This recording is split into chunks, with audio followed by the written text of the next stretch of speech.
Fixeu-vos, passem de 6,9 a 9,3, més de 2 punts. I en aquest mateix grup també hi ha un increment a l'inici de conversa, bastant més petit, però és que clar, partíem d'un 9,4, vull dir que hi havia poc marge de maniobra, diguéssim, però tot i amb això, un 0,4. Malgrat que les mitjanes més altes són en el convit general, fixeu-vos 9,8, 9,3, els diferencials més alts a l'hora d'iniciar la conversa són els convits específics, 0,8 i 0,6, i en aquests grups hi ha creixements significatius a l'hora de mantenir la conversa també, 1,5 i 2,2, sí? I fins i tot en el cas del transport escolar, tenint en compte el perfil, la millora és força remarcable. Per tant, què podem dir? Doncs que el convit té una incidència positiva en tots tres grups. Fixeu-vos, el blau, la línia blava, correspon al general, la vermella correspon al d'esport i la groga, o carbassa, als acompanyants de transport. I la línia aquesta discontínua verda és la mitjana de tots ells. Això és pel que fa a començar la conversa en català i aquí a mantenir la conversa en català. Per tant, diguéssim que el convit funciona en tots els grups. I ara només ens faltaria veure l'últim element que hem dit que ens aportava informació, que era l'enquesta. Un mes després del repte dels 21 dies vam enviar un qüestionari de valoració als participants amb 4 preguntes de resposta oberta, que són aquestes que teniu a la pantalla. Diu, com us vau sentir durant el convit? Quins aprenentatges o descobertes vau fer? La segona, que potser és la que ens interessa més, després dels 21 dies heu canviat els hàbits lingüístics? La tercera, què canviaríeu metodològicament del convit? I la quarta, cap on creieu que hauríem d'enfocar el convit l'any que ve? Doncs bé,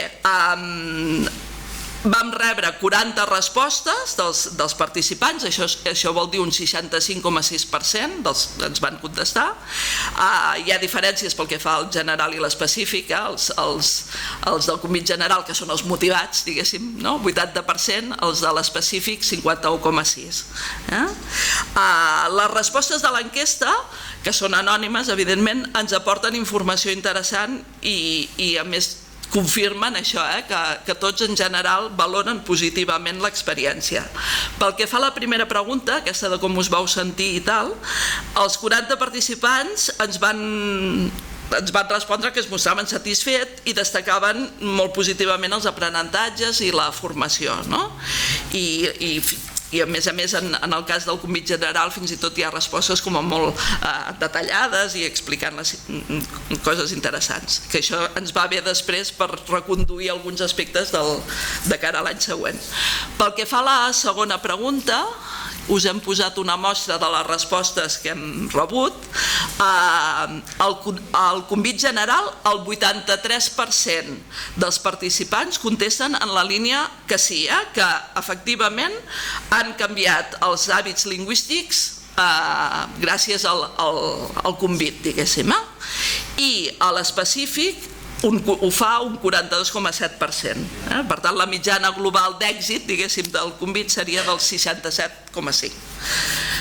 Pel que fa a la pregunta 3, que era aquella, què canviaríeu metodològicament del convit, la majoria estan satisfets amb la formació i ens han fet algunes propostes pel que fa als qüestionaris que reben els 21 dies, que haurem de valorar de cara al convit proper. I pel que fa a la pregunta 4, que també ens interessava molt, per veure cap on hauríem de tirar, la resposta més nombrosa, de dir cap on creieu que hauríem d'enfocar el convit l'any que ve, doncs la resposta més nombrosa és la de joves i adolescents, un 32% de les respostes. La segona més nombrosa és el camp educatiu, un 21%, i la tercera ja són empreses i comerços, però hi ha un 17%, d'acord? Per tant, que estic tirant enrere.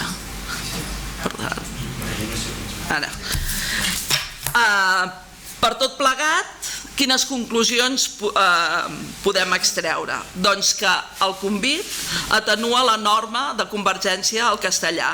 Aquest efecte es fa més evident entre els participants que s'hi apunten per iniciativa pròpia, el que en dèiem convit general, però també incideix en els que hi participen una mica més per designació, diguéssim.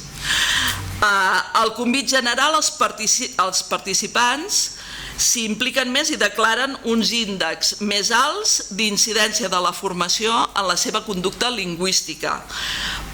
Hi ha un percentatge més alt de respostes, tant del qüestionari inicial com de l'enquesta de valoració. Les respostes dels 21 dies reflecteixen que compleixen millor el repte d'iniciar i mantenir les converses. I a l'enquesta aquella final de valoració, el 83% contesten que han modificat els seus hàbits lingüístics. Però, malgrat això, les dades també indiquen que els participants als convits específics també milloren significativament els comportaments lingüístics de manera favorable al català. Un 42,7% diu que han modificat els seus hàbits lingüístics. Per tant, i que tenim la sensació que tant la formació com el repte en si és molt ben valorat. Per tot plegat, perdoneu que vaig una mica a sac, però és que m'estic menjant aquí. Per tant, veient els resultats del convit d'enguany, veient les aportacions a l'enquesta de valoració i el que puguem aprendre en aquestes jornades, la proposta que farem al gener al ple de Valls per la Llengua serà, d'una banda, mantenir una edició del convit general, com la que hem fet sempre, i tenint en compte que els específics també ens han funcionat, doncs tornar a plantejar un específic, però aquest cop adreçat directament a joves catalanoparlants en centres educatius. És a dir, en comptes d'anar a buscar els seus referents lingüístics, que era una manera també d'incidir en el jovent, doncs ja anem a buscar-los directament amb ells als seus centres educatius. I perdoneu la pressa, però he acabat a 11:15, que era l'objectiu.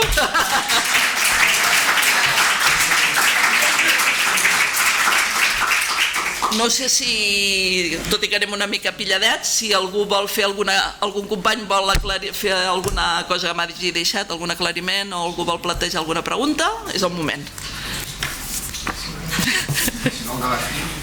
O si no, exacte, us ho apunteu i el debat final, i així podem seguir. Doncs moltes